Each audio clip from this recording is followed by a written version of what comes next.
répondu, monsieur, et je la pose à Abdelmoumouni.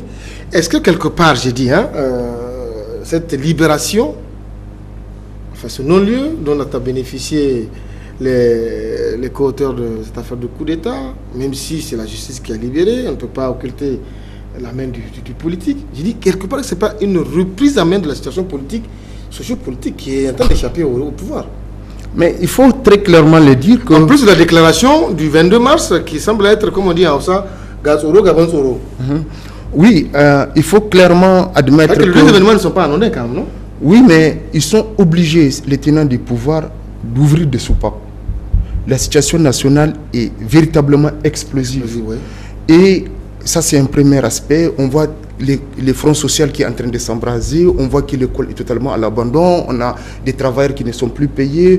On voit des affaires qui sortent chaque jour. On voit que le système en place qui est de générer le bien-être a plutôt généré le bien-être pour ses membres.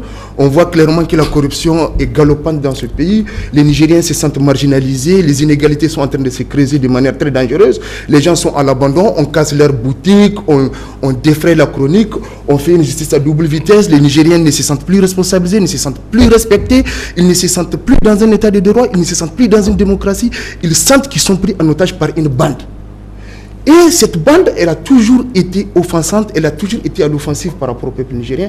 Et les dernières affaires sont sorties pour démontrer que c'est en réalité une mafia qui nous gère.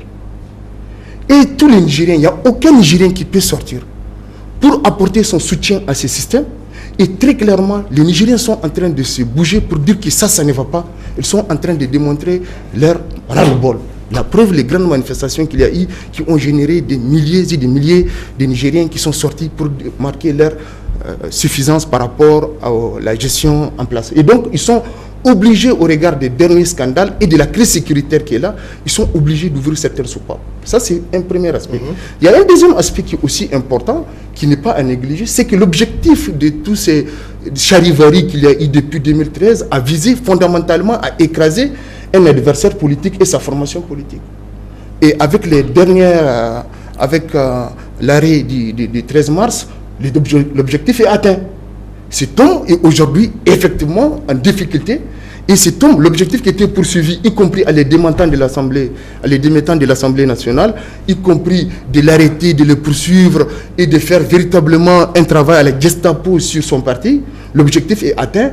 On n'a plus besoin de maintenir la pression au même niveau, puisque celui-là, désormais, est condamné sur une affaire qui a été ébruitée par un journal, et des journaux ont ébruité des affaires aussi scabreuses et qui sont restées lettres mortes dans ce pays.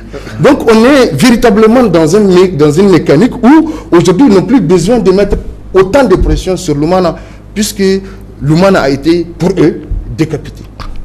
Omar ?